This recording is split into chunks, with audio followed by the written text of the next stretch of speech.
Lagos State GDP, gross domestic product, has hit $259 billion based on purchasing power parity, placing it as the second largest economy on the continent and trailing only behind Cairo, the Egyptian capital. So, Lagos State being the second largest economy based on purchasing power parity, without even going further into the details of that report, I want to totally agree. Because somebody had asked me from another state, like, this money people spend in Lagos, where are you getting it from? Because Lagos is very expensive, but it just becomes like a normal thing if you reside in Lagos to just afford and move on. You know, you complain a bit, but you just move on. Look at the cost of rent. In the real estate sector, the cost of land, the cost of buying a house. Yet people are still buying. The demand is so high. So you just wondered, like, you wonder something like, is Lagos part of Nigeria? When they say there is, you know, inflation, there is economic hardship, is it like, what's happening exactly in Lagos State? Let's begin from there, Doc. Well, I think Lagos had been positioned by a number of factors. The fact that it was very close to the waters, that the ports are here, and there's a landing place for all manners of business and transactions. The banks are all here. It's the economic capital of Nigeria, whether we like it or not. Anybody who is operating bank anywhere, their headquarters is somewhere in Lagos here. And therefore, these attract a lot of people who have something in the head to come to Lagos. So Lagos is all about thinking people.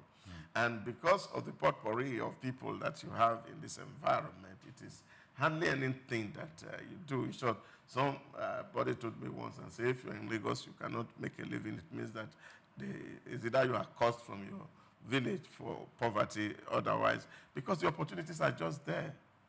There's a lady frying akara at the back of this place. If you go there 9 o'clock, she has closed for the day because she has sold out. I see people who sell just puff-puff with a crate. They put it in front of the school. They come 3 times in a day. Full bus is emptied. So you find that whatever you're doing here, you find people because the population is here and is driving the conversation. So if you sell, you make money, and therefore you can actually make some. No, Blessing. There was a day I was having a conversation with Doc. I said, I think it's impossible, it's not be right if you're on this table and you're not doing any business. And I'm glad people can look at Doc with his 3-pin suit or 5-pin suit and say he sells Gary. And say he sells Gary. He's a wise man because that's a staple food that both the rich and the poor all go for. In fact, and they say, okay, he sells Gary. I say, wow, it looks, this is a new generation kind of Gary seller. And it looks, it looks very It's a corporate Gary seller. So, you are in Lagos. Please don't forget to place your order. So, when I got into Lagos, one of the things I was told is that anything sells. That anything, even if it is cow feces, it sells in Lagos. And the difference is clear. I think Lagos should change the motto from center of excellence to center of attraction, because that's the way it is. The government just say, let me just make an enabling environment. And while it's doing its little bit in that regards, you see people trooping in. Because of that, in fact, I remember vividly when Mr. Fashola came in, that Western Avenue, the straight road that they call Ikorodu Road, that stretches straight to Apapa, then to Maryland, straight to that road, when he fixed and expanded that road, you know, trailers were still lining straight from Apapa to Costain to Ojuelegba, Sulere. Yet, after he had expanded that road, there were still spaces for cars to pass conveniently. And I marveled at that because that's just one project that the government of Fashola did in Lagos, and its economic effect in terms of business and development was so humongous that as it's today, we still capitalize on that. So I would advise other states to take the same leave from that, even though Lagosians, in fact, it's like Lagosians, their expectations are very high. So even if the government has hit a very clear landmark and they're telling you it's not enough, we need more. Because, look, we stay in Lagos, we are paying our taxes, and we do not expect anything less. So even outside the country, when you mention the name Nigeria, what comes to mind is, have you been to Lagos? In fact, even when you mention Africa, then what comes to mind is, have you been to Lagos, Nigeria? Talking about tax, the tax to GDP ratio, according to this report, is quite low at 2.3%. And so it was on the report that there is need for enhanced revenue mobilization efforts. So let's talk about revenue collection in Lagos State. Are we seeing a harmonized system that ensures that government is getting as much revenue as it should get? Does it look like people are not paying taxes or giving money to governments for the trade that they do? Does it look like this is well coordinated? Let's look at the informal sector, the motor parks, the market areas, and what we see in some other spaces. What do we think is lacking in those areas that perhaps is making the tax to GDP ratio of Lagos low? If it's corporate tax, I think that Lagos State has done well in that area in terms of how the LIRS runs. But for the informal sector, Doc, what improvement is needed there? Well, I don't know, but I think there's some understanding in that dimension, really. It seems that it's one of the areas that they use in actually creating stability in Lagos. Some people are allowed to take rent in some places that seems ungoverned, and that take them like away from crime, and then they stay there and they organize it. And somehow they have this contact and connect with government, because somehow you wonder that when you are going around a town, you see some people who are taking rent, and of course, they do it without any fear. They do it with entitlement. Yes, it's so, give me my money. So, give me my money, not pay the tax. Give me my money. I'm not sure that the state is unaware of this and they know it's running. But I just think it's a strategy to settle some people so that they don't create or constitute nuisance. Because if you look at it, Lagos, again, is the safest city in Nigeria. You can't take that away. There's no state that's as safe as Lagos. And I feel that it is this informal sector tax collection, call it, that's actually helping to address some of those issues. That people who could have naturally turned to armed robbers, who could actually have become something else, are kept busy somehow, and they're not constituting too much of nuisance except to commuters and market women. So that would be a very tall order. They have digitized the other side, but this side, they have not been able to digitize. So I just feel somehow that it's deliberate, and then they are working toward it, as long as there are other areas that are actually bringing money to Lagos. Take, for example, I think, Blessing, you have not taken camera to the blue line, just opposite you here. You just need... We've been there before when it was inaugurated. No, you need just to go there. No, I do see yes, because you know it moves every 30 minutes. In the morning, in the evening. In the evenings particularly, because we're located at the center of business when you talk about Lagos State, on Lagos Island. So you have lots of corporate organizations around here. And so in the evenings, when you see workers closing from work, you see the way they're running to catch the train, running to catch the train, and you just feel like this is endless. You see more people coming in. Once it gets to like 4 p.m., you just see a lot of people. So it tells you lots of activities going on there, and that is very, very busy. And there's a lot of initiative because the time it saves Now, if you were to go, let's take for instance the train that applies the Marina to Mile 2 route. If you were to use the city buses, intercity buses, it will take you a lot of time, given the traffic that you would have at that particular time because it's rush hour. But when you bridge that gap and you just hasten your movement using the train, it saves you a lot. You know, people closing from work and they're tired, wanting to get home. And the same thing, people coming to work in the morning. So it's a lot. And look at the beauty of its timeliness. Yes, 30 minutes interval.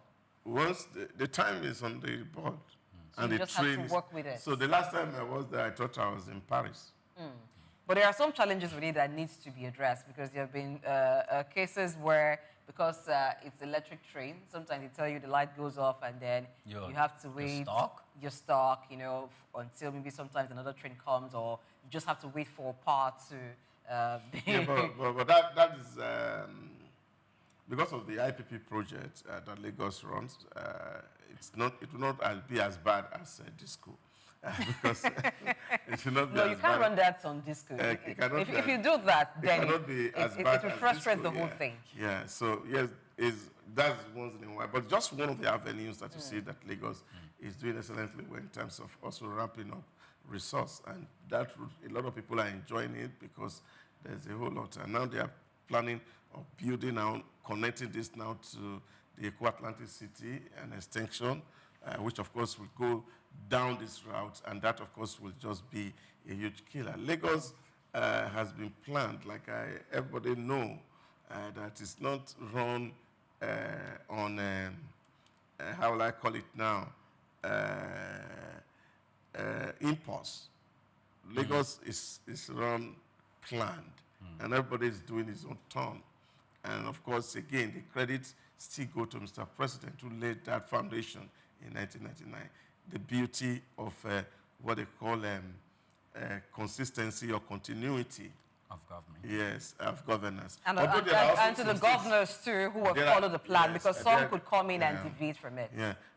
Yes, of course. I fully agree with you because there are some states that have been governed by one party since 1999, but yet you don't see this level of progress because everybody come and start his own agenda. But here, there seems to be an understanding. There's an engagement. Lagos sits down with the companies in Lagos, have conversation with them. And this talk is not something that happens once in a while. It happens regularly.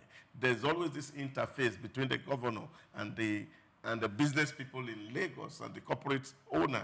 So that connect is actually what is sustaining this growth. And they have also contributed a lot. Take, for example, the Security Trust Fund.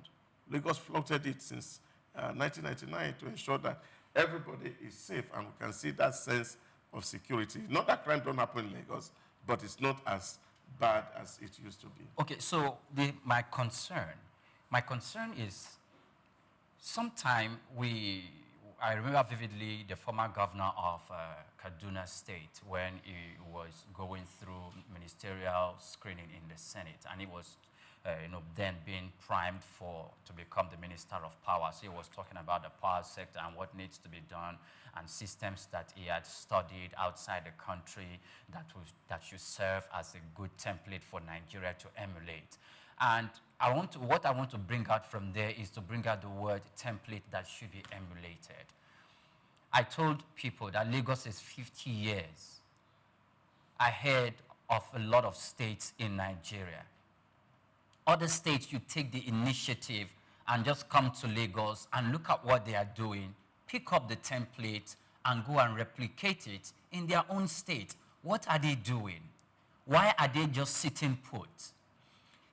Whether you are making the IGR, no matter how small it is in your own state, or you are getting from the federal government, when the government, starts giving out, sharing money between the state and the local government and the federal government, what do you do with yours? Do you have a plan in place to develop your state? Don't we have a stakeholder or a big politician, or like someone in the status of Mr. President in other states? And I think we have not one, not two, not three, not four, who can come together, bring all the political parties together and say, look, this is the direction that we should go. Even if you came and you win the election, and you become the governor of the state tomorrow. This is the path that we are going, irrespective of what political party that comes into place. The reason is clear. We want to make sure that the indigents of this state are safe. We want to make sure that our state becomes a haven for businesses to come build their, not only their headquarters, to come and put up manufacturing so that our people can find jobs to do, so that we can have creativity and innovation take place in our state. We need to follow Lagos. We need to replicate the template that is taking place in Lagos, whether in transportation or in town planning, and even in the way they have digitized the tax system to collect tax in their state. We need to follow, we need to do this. We cannot just continue to play politics for primordial purposes, enrich ourselves, and leave the state desolate. I think there should be that form of conversation among stakeholders, among political stakeholders in the 36 states of the Federal Republic of Nigeria, because the absence of that is so obvious that some states are here and some are here. And I think that is because some states just totally rely on allocation, monthly allocation from FAC. So if the federal government doesn't send allocation to a particular state, they're unable to pay salaries, they're unable to do projects. And you look at some states, there are opportunities for IGR, internally generated revenue. But you're wondering, is that nobody's thinking, nobody's looking at this direction? And then you come to Lagos State. If we look at the way Lagos is working, it is not just the state government that is working. You can still see some local governments working. Even the LCDAs, you can see development ongoing. And you can say, this is what this particular LCDA is doing. This is what this particular local government is doing. But in some states, when you talk about local government, completely dead. You just know that there's a secretariat. But you go there, you hardly find people even there, let alone people doing things. So it has become a sort of laziness where states just wait for allocation. Recall the time when, during the COVID-19 era, and even before that, how much states were owing. And then they were waiting for bailout from the federal government, and that actually came during the President Buhari's administration, where he had to bail out states for them to be able to pay salaries. So it's just, and then you wonder in states, like you were asking, don't we have people who are think tanks there that could work with the state government to improve this? There are. Who are those in the state economic team that are planning out ways to generate revenue, ways to industrialize the state? Because for you to attract companies, you must have the enabling environment. They're looking at the size of your market as well. So when they see that if they put in investment, the size of your market doesn't guarantee that they can get their investment, they want to go to other states. And I think that's what Lagos State is enjoying over the years, even when Lagos was the federal capital of Nigeria. Even till now, that is still the commercial capital of Nigeria. It has enjoyed that name and is building on that name. So whenever any company is thinking of investment, the first place they're thinking of in Nigeria is Lagos, except for other reasons, maybe nearness to raw materials and certain other things. They begin to consider other states. But the first port of call happens to be Lagos State. And I think apart from Lagos, Ogun State was almost was trying to replicate what Lagos is doing. But they too have not been able to do so much because in terms of infrastructure, they're also lacking there. And some other things that Lagos have been able to do in having a more organized city, a more planned city that you would want to go to. But in terms of attracting industries, Ogun State too has been able to do well in that regard and some other states. So I think that it is because federal allocation comes in regularly. So yeah, but talking relaxed. about FAC, it's also to understand that really Lagos became a child of necessity. Probably if the Obasanjo, Tinubu's Imbroglio didn't happen, maybe Lagos would have been like every other state. Because that, of course, was a problem created in 2000 when Tinubu decided to create more local governments. And, of course, in the eye of the president, it was unconstitutional. And because in the fifth schedule of the Constitutional Federal Republic of Nigeria, the local governments are listed. And of course, every state and their local governments are listed. And so if you are creating one, so which means you have to either amend the constitution to reflect it. And so it's not something that one person can single-handedly do. But as a progressive, he was thinking that, look, creation of local government should not be a federal government thing. It should be something that will be done within the state. So he went ahead, created. And when he did that, of course, the Federation account, which had allocation to the councils in Lagos all through his tenure. And these councils needed to survive. The newly created councils needed to survive. And he weathered the storm, looking for creative ways to be able to fund his belief.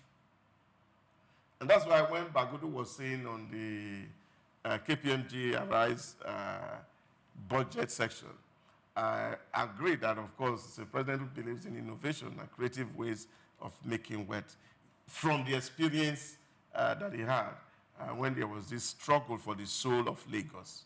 And I think that was actually it, because Mr. President at that time wanted to at least be solid in his own base, and he needed to win all the states in the Southwest, at least, so that he can't be doing well outside and in his own environment is not doing well.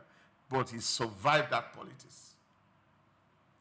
The do or die politics, he survived it. So these are issues. So a mechanism has been put in place. Just look at the crisis in the Lagos State House Assembly.